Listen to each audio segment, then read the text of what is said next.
Grant Morrison, Brian Azzarello, Milo Manara, Demolidor, Justiceiro, Dylan Dog, tem de tudo aqui nas leituras do mês do Gibizinho.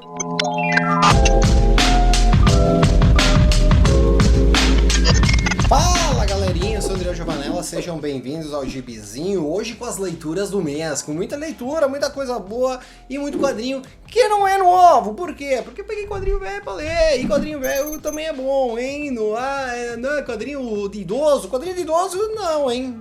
Vamos respeitar aí que aqui a gente não traz quadrinho que o vovô tá lendo, porque o vovô não tá lendo nada. O vovô, ele tá com catarata e ele não enxerga direito. Enfim, vamos falar sobre as leituras do mês, começando com Multiverso. Sim, Multiverso do Grant Morrison e grande elenco. Quadrinho que tava aqui na pira já há algum tempo e agora tá no Sebo do Gil. Alô você que não passa no Sebo do Gil, você está errado, você está perdendo muitas ofertas, muitos quadrinhos bacana, por preço bom, por preço de, eu ia dizer de banana, mas banana tá caro, hein? É isso aí. Enfim, o que é Multiverso? Quando o nosso carequinha Morrison ele resolve fazer um quadrinho bom, ele manda ver. E quando que ele faz algo pra ser divertido, pode crer que você vai se divertir. Em Multiverso ele tá assim, realmente, eu não tinha lido ainda esse quadrinho aqui, eu já tava com ele aqui há algum tempo, obrigado Alexandre Woloski que me deu esse quadrinho aqui. Ele disse assim, tem muita história que não tem nada a ver aí no meio. Daí, se tu pega e lê só a parte do Grant Morrison, que foi até aquela parte que saiu encadernada, capa dura, aquilo lá tem o fino, o lindo do multiverso. Não posso me perder muito porque senão vai ficar muito grande o vídeo, né? Então vamos lá. Nós temos 52 terras, cada uma delas com seus heróis, seus vilões e um único inimigo em comum, a aristocracia. O que é a aristocracia? A aristocracia é um inimigo imaginário ali, é uma coisa que vocês vão ler e vocês vão dizer assim, não entendi, mas tudo não passa de uma analogia para os grandes chefes da DC, que são quem mandam aí, então eles decidem se vão dar fim a alguma terra ou não, né, ali dentro do multiverso, etc. E tudo isso então depende, para salvar o multiverso em si, depende de quem? Do leitor. Sim, tem um cara aí no meio que representa o leitor, né? E então, assim, eu achei genial esse quadrinho aqui. Na verdade, sim, ele dá uma passada nessas terras, ele mostra essa grande ameaça aí que tá ameaçando todo mundo, e depois ele vai dando uma passada nessas terras aí, nesses universos, né? Essas terras que vão... cada uma tem a sua característica, né? Por exemplo, tem uma terra lá que é lá do Capitão Marvel, do Shazam, né? Seja como você queira chamar ele. Nós temos a parte do universo Marvel, nós temos o universo Marvel 66 e o universo Ultimate da Marvel. Tem duas terras com isso. E destaque pro universo que tem ali a versão do Watchmen, que não é o Watchmen, que é o Watchmen original, que é a edição da Pax Americana, que mostra lá os personagens do Watchmen sendo mostrados ali por uma versão feita pelo Grant Morrison e o Frank Whiteley. E isso aí já é uma coisa linda de meu Deus. Depois nós temos também outras terras meio bizarras que todas elas já apareceram dentro do universo DC. Por exemplo, aquelas terras das crianças, né, dos bebês de super-heróis. Nós temos alguma outra terra lá, aquela que é só os vilões, que são os cabeça ali, né? Tem a Terra 1, tem a Terra 2, que é bem conhecida, a Terra 0, que é a terra ali na verdade aqui é dentro do Novo 52, dá pra se dizer. Mas enfim, tudo é muito bem escrito, bem divertido. Quem conhece o universo DC, esse multiverso DC, vai amar esse quadrinho. Se a pessoa conhece e gosta muito do universo DC e não gostar dessa história, cara, é um desvio de caráter, porque não tem outra explicação. Que é um quadrinho bem legal, um quadrinho divertido, tá? É um quadrinho bacana, vale a pena ler. Se você não leu ainda, vá ler o Multiverso. Quem gosta do universo DC, quem conhece o universo DC, vai ser um desbunde. Eu, como eu não conheço, sou um ignorante, pra mim é bacana, já saí feliz. Pra mim, já vale bastante a leitura. Coringa, de Brian Azzarello e Lee Bermejo. Johnny Frost é um criminosinho Zé Ruela que foi incumbido, recebeu a missão de pegar lá na porta lá do Asilo Arkham o Coringa. Sim, o Joker, o bobo, o palhaço, foi libertado lá do Asilo Arkham, e daí vai o Johnny ali pra soltar, lá, levar ele de volta ali pra galera, né? E o Coringa descobre que ele perdeu todo o seu reinado, vamos dizer assim, né? Ele perdeu ali as bocas dele, essas coisas aí que ele tinha antes, que ele liderava, perdeu para outros vilões ali do universo do Batman, e vai lá, então, o Coringa com o Johnny Frost fazer a retomada do poder do Coringa. Então nós temos o Coringa confrontando lá gente como o Pinguim ali e outros vilões ali, o pessoal da máfia, etc., para retomar aí o controle da cidade que o Coringa tinha anteriormente. E o Johnny Frost ele vai crescendo junto com o Coringa aí nesse caso, né? Porque o Johnny Frost ele não era ninguém, mas o Coringa gosta dele, então eles vão crescendo juntos aí. E o Johnny vai se mostrar, vai querer se mostrar como um grande personagem ali dentro, mas né, é o Coringa, né? O Coringa é muito doido. Esse Coringa aqui, ele é baseado muito naquele Coringa do Heath Ledger, então tem por isso que ele tá com essa cara aí meio bizarra aí, né, cortada e etc, tudo mais. É um quadrinho bem bacana, tá? Gostei do quadrinho, assim, não é também assim, meu Deus, é um espetáculo, mas é bom, tá? Bem bom, é divertido. O Libermejo, ele faz a arte de todo o quadrinho, só que tem algumas páginas específicas onde que tem uma ação mais foda, digamos assim, né? Ele pega e faz a pintura também, que é o grande detalhe, né? É que nem quando você vai ler lá o Thor Vikings, a arte não é a mesma coisa que tá lá na capa do Preacher, né? Então aqui o Libermejo também, ali dentro, quando que ele não tá pintando, não é tão bom quanto quando ele tá pintando, que daí fica a arte do Libermejo 100%. Mas assim, é um quadrinho bem bacana, que vale a pena, e não me lembro se tá ainda disponível lá no Sebo do Gil, dá uma olhada lá pra garantir. Verão Índio, do Hugo Pratt e Milo Manara. Esse quadrinho aqui tinha prometido que ia ler já há muito tempo atrás, finalmente consegui pegar pra ler. E não gostei muito, hein? Porque essa HQ, ela conta uma história baseada em fatos reais, que é, na verdade já se torna um problema saber distinguir o que é real do que não é, né? Mas enfim, é de um conflito aí que teve entre os indígenas norte-americanos contra uma aldeia de lá, né? Um pessoal de lá.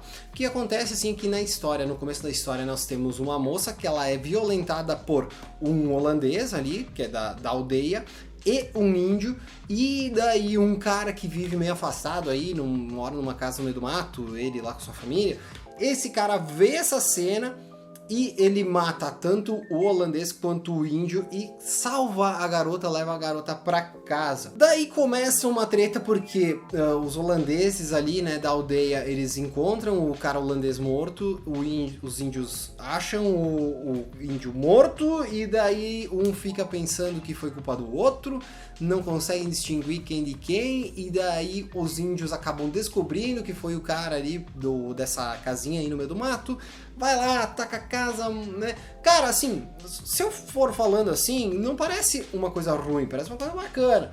O problema é que no meio disso aí tudo tem um monte de putaria, tem incesto e outras coisas. E cara, assim, quadrinho de putaria eu nunca parei pra ler, não foi um negócio assim, meu Deus, eu vou ler um quadrinho de putaria, né? Não é algo que me faça a cabeça, nunca parei pra fazer isso. Fui ler aqui, não tem tanta putaria assim, né, nesse quadrinho, porém ela é um pouco pontual aqui dentro e eu não me agradou, não gostei, não gosto dessas coisas aí, não gosto de putaria, tá? Vamos dizer assim, talvez, não sei, enfim. Pra mim é um quadrinho, cara, a arte é espetacular, né? O Milo Manara ele desenha muito bem. Não sei o que o Hugo Pratt fez aqui no meio, porque o quadrinho ele tem uma questão assim histórica boa, até dá pra se dizer assim, né? Porque essa história realmente aconteceu. Só tem essa parte dessa casinha aí no meio que é bem bizarra, aquela família bem estranha. Pra mim é passável, mas justamente porque a arte é muito boa, tá? Se fosse pegar pelo roteiro, pelas coisas que estão acontecendo aí dentro, assim, poucas coisas são que eu gostei bastante. Quer dizer, que eu gostei, ponto. E outras, a maioria ali, quando que fala dessas coisas aí, não me agradou, né? Enfim. Já foi vendido no Sebo do Gil, parabéns pra quem comprou. X-Men Sombrios, lá dentro do Reinado Sombrio nós tínhamos essa edição aí que era um encadernadinho com os X-Men do Norman. Isso aqui é escrito pelo Paul Cornell e com o Leonard Kirk. Após formar o grupo dos X-Men dele, ali, do Norman, ele começa a usar os X-Men para lidar com as coisas mutantes, né? Porque nós tínhamos lá os Vingadores do Norman para lidar com as ameaças padrão e os mutantes para lidar com as ameaças mutantes. Então, um grupo de pessoas começa a andar por aí dizendo eu sou um X-Men, eu sou um X-Men. E daí a galera quase morre, quase pula de um penhasco lá, e daí isso dá um rebuliço aí. E daí o Norman bota a sua equipe, que não é nem um pouco convencional, né? E bota aí os caras pra irem atrás descobrir o que tá acontecendo aí. E daí eles descobrem que Nate Grey, o X-Men, está tentando voltar pra Terra. Eu perdi esse bloco aí, porque eu me lembro da existência do Nate Grey e depois não me lembro, não li mais nada em que ele aparecesse. E daí aqui ele aparece ali, parece que tá num mundo paralelo, tentando voltar, e daí ele tenta encarnar numas pessoas, e isso acaba, quando que os X-Men acabam encontrando ele, encontrando ali, ó, ficando ao redor ali dele, dá alguns problemas, porque o Mímico, ele copia os poderes dos outros mutantes, e o Arma Ômega, ele absorve também o poder dos outros mutantes, ele meio que fica bêbado com o poder dos outros mutantes. Enfim, que dá toda uma treta quando que os X-Men encontram o Nate Grey, daí tem essa batalha com ele aí. Tem também uma batalha dos Vingadores, elas acabam se envolvendo aí nessa treta, e a gente vê a batalha Nate Grey contra a Sentinela, que seria quase os dois mais poderosos da Marvel, talvez. Enfim, dois grandes poderosos aí da Marvel. É um quadrinho bacana, tá? Um quadrinho divertido, não tem nada demais, assim, a arte é ok, não é muito boa, não, também. O roteiro é isso aí mesmo, cara, é divertido aí, um quadrinho bacana dentro do universo aí do Reinado Sombrio. Justiceiro Max Desabrigado, né, do nosso querido Jason Aaron com arte do Steve Dillon. Depois que o Justiceiro fugiu da cadeia, na última edição, ele agora tem a grande missão da vida dele, que é dar fim ao Rei do Crime. O problema é que para ele conseguir fazer isso, ele vai ter que passar por cima de quem? Da Elektra. E daí vem todo mais um capítulo bem pesado dentro ali desse universo do Justiceiro Max do Jason Aaron. A Vanessa, que na verdade que contratou a Elektra tá trabalhando pra Vanessa, tá trabalhando pro Fisk, não se sabe. O nosso querido Castle, ele tenta ir lá e cutucar o Rei do Crime para ele sair do prédio, que é a grande questão ali do Rei do Crime, que ele não sai lá do prédio dele, e o Frank não consegue dar fim no Fisk por causa disso, e daí fica toda essa treta aí, ele tenta cutucar, ele vai lá e desenterra um moleque do Fisk, daí a Vanessa que fica de cara com isso, enfim, né, obviamente o quadrinho tem o fim que a gente esperava que tivesse, que é com o Frank morrendo. É um spoiler! Cara, quando tu começa a ler a fase do Jason Aaron, já percebe que vai terminar com ele morrendo. E daí ele morre, né? Ele vai lá pra uma batalha. Cara, assim, é muito bom, tá? É muito bom ler, mesmo sabendo que ele vai morrer, porque quando que a gente percebe, tá? Qualquer pessoa com um raciocínio um pouco lógico percebe que o Castle vai morrer no final dessa fase. E esse aqui é o último volume, então obviamente que ele iria morrer. E o problema é que quando que ele morre, eu acho que dava pra ter um final não heróico, que seria o certo se for analisar semioticamente e pensando pelo lado lógico e menos bobo, que é o Justiceiro não ser considerado um herói, porque ele não é um herói, e daí é que muitas pessoas trataram ele como um herói, enfim. Bom, fica o critério de você aí, você que vai ler isso aí. Pra mim, apesar desse final aqui, ainda é um desbunde, tá? Eu acho que o final que é uma cagadinha, mas é uma cagadinha que se piscar um olho ela não aconteceu. Vamos fingir que ela não aconteceu, né? É que nem o Laranja Mecânica. Você lê o livro do Laranja Mecânica? Pois é. O filme do Laranja Mecânica ele termina na hora certa. O livro ele tem mais um capítulo. E aqui no Justiceiro é basicamente isso. Se eu fosse fazer um filme, eu terminaria antes desse final do Jason Aaron. Mas mesmo assim, é um baita quadrinho, o Justiceiro Max do Jason Aaron. Uma das grandes obras desse autor que nem gosto tanto. Demolidor, Amor em Vão. Ah, eu peguei isso aqui, sabem esse encadernado aí? É do Denny O'Neil, Frank Miller, David Mazzucchelli, John Buscema, só galera top. Eu não tinha lido ainda, tá? Esse mês aqui eu resolvi pegar algumas coisas que eu não tinha concluído ainda, e uma dessas coisas eram alguns quadrinhos do Demolidor. Na verdade são pouquinhos, né? Mas vocês vão ver aí nos próximos meses. Eu comecei aqui com o Amor em Vão. São pequenas historinhas, tá? Que aconteceram entre a saída do Frank Miller e antes da queda de Murdoch, tá? Ele fica neste pedaço aí da cronologia do Demolidor. Bom, tem algumas, são historinhas, tá? São pequenos contos. O problema é que tem algumas referências a algumas histórias, porque vamos supor assim, tá? Terminou a fase do Miller, teve algumas historinhas aqui, e essas historinhas que aconteceu aqui não estão nesse encadernado e elas são referenciadas. Acho que esse é um probleminha desse encadernado. Tem muita coisa que eles estão citando aqui que eu não me lembro. Não vi, é uma fase provavelmente que nem sei se saiu aqui no Brasil, porque acontecia, né, dessas coisas.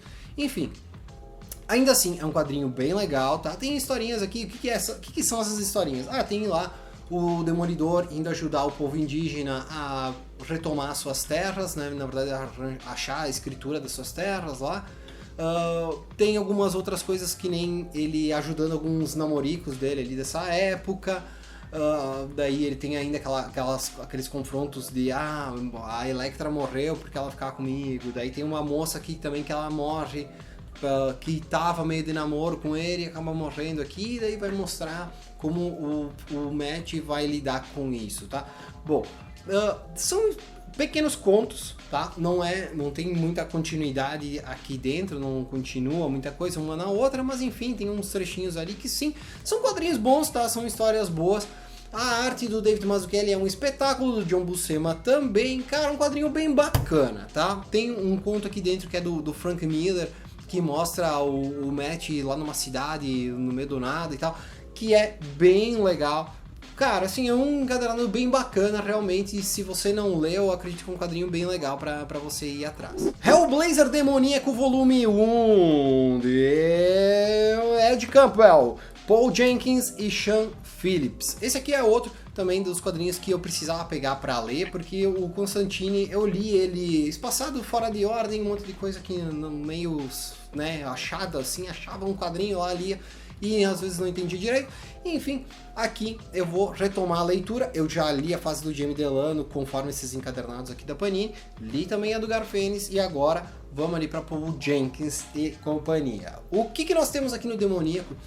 Nós temos um espírito de um cara chamado Francis Dashwood. Ele era um político inglês e sei lá, é meio que envolvido com magia, não se sabe aqui. O Constantine dá uma falada sobre isso, mas aí eu não estudei a vida do cara. Talvez está sendo citado aqui justamente porque o Ed Campbell, que está escrevendo, tem estudado a vida do cara, mas eu não estudei, não sei.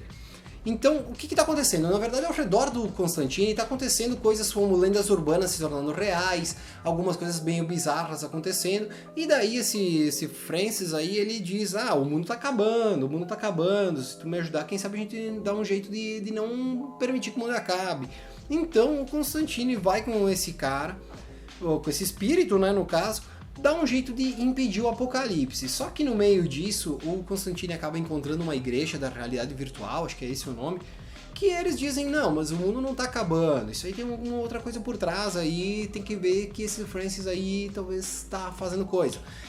E daí temos uma virada quando o Constantine vai pra Austrália, junto ali com esse espírito, e daí, com a ajuda do pessoal dos aborígenes ali da Austrália, que ele acaba encontrando, Constantine dá um jeito de fazer alguma coisa aí para impedir o apocalipse, né? Também não vou spoilerar caso você não tenha lido. E por fim, o Constantine dá uma força aí pro pessoal ali, pros aborígenes, para terem as terras dele em seu nome, porque tinha o pessoal branco lá, tentando pegar essas terras, enfim, tá? É um quadrinho muito bom, tá? Um quadrinho bacana, tá? A arte do Sean Phillips, ela tá melhor lá no criminal do que aqui, mas quando que vai fazer umas coisas mais fantasiosas, assim, umas entidades, etc., ele desenha muito bem, fica muito legal no traço dele. O roteiro eu acho que é muito bom, principalmente por causa dessas questões de magia, que o pessoal sabe o que tá escrevendo, tá? Essa parte do Francis ali, como que eu falei, eu não conheço, mas eles dão umas referências aí bem interessantes, né? Caso você conheça, talvez vai se aprofundar mais nisso aí, vai entender melhor o que está acontecendo no quadrinho. E principalmente a parte dos rituais e etc. ali do pessoal, dos aborígenes, é muito bem escrito, eu achei bem legal, assim, tem várias coisas assim bem interessantes de como que eles veem aí, né? Não sei se é realmente verdade isso aqui que tá aqui, né? Se é um fato eles pensarem coisas como que tá sendo falado aqui, mas é bem interessante porque, por exemplo, uma coisa que me chamou muita atenção, que foi que os aborígenes não tinham visto o povo branco, né? Não tinham visto brancos. E quando que começou a aparecer os brancos lá na terra deles, começou a desaparecer o povo deles, porque o branco ia lá e matava, né, o povo. E daí o que os aborígenes pensavam? Que os brancos eram os espíritos dos aborígenes que haviam sido mortos. Cara, é muito legal isso aqui, é um negócio bem foda, assim, eu achei bem interessante essa passagem aí, bem tenso, né, que eles dizem assim, o aborígene, né, eu não me lembro qual que é o termo certo que eles utilizam aí, mas é como se o aborígene sumisse e aparecesse o branco, ou seja, o branco é um fantasma do aborígene. Era uma coisa mais ou menos assim aí, tá, não são bem essas palavras, mas bem interessante esse ponto do quadrinho. Liga da Justiça, 28-30, liguinha, né? Nós começamos ali com a Amanda Waller sendo chamada para fazer um exorcismo no Besouro Azul. O que aconteceu? Na edição anterior, o Besouro Azul deu uma atacada na galera aí da Liga e sumiu, né? Fugiu, daí os caras pegaram ele e descobriram que fizeram alguma coisa na cabeça dele. E o que é essa coisa? Bom, quando que ele foi lá preso lá na Bialha, lá atrás, o pessoal da Bialha botou um mecanismo na cabeça dele e do pessoal que estava junto com ele lá nessa missão, que era assim, tinha uma palavra mágica que ligava, o cara ficava loucaço e saía matando, atacando todo mundo ao seu redor. Então tinha isso aí no Besouro Azul e a Amanda, ela pede ajuda pro Senhor Destino pra dar um jeito, né, de tirar essa coisa aí da cabeça dele. Então vai mostrar lá dentro da cabeça dele, lá o Destino dando uma limpeza na mente do Besouro Azul, e a mente do Besouro Azul é uma doideira, né? Além disso, nós temos também o Guy Gardner saindo com a Gelo e se mostrando um completo idiota. Também nós vemos a ex-mulher do Metamorfo vai procurar o cara lá na Liga Europa, então ela vai e tem o marido dela atual, e daí dá uma briga entre os dois, um negócio bem zoado, como sempre, e vai mostrar também o Capitão Átomo lidando com as questões de Bialha, porque ele atacou ali naquele especial, que eu não sei se foi no mês passado que eu falei, que ele tem que lidar com ele foi fazer uma missão sem ter a ordem da Liga da Justiça Internacional, ele simplesmente pegou o grupo dele e foi lá dar pau na Bialha. E isso foi meio errado, então ele estava meio preocupado quanto a isso. E por fim nós temos uma edição muito legal do Esquadrão Suicida, em que o Rick Flag vai lá atacar a base do Jihad, que é o Jotunheim, que é aquele troço que a gente viu aí no último filme do Esquadrão Suicida. Então o Rick Flag vai sozinho lá para dar fim na equipe do Jihad. Cara, um quadrinho bacana, né? Tudo aqui é muito bacana. E Esquadrão Suicida, pra mim, ainda é um pouquinho melhor, né, nessa época aqui. Dylan Dog 24 Maelstrom, do Tiziano Sclave e Luigi Picato.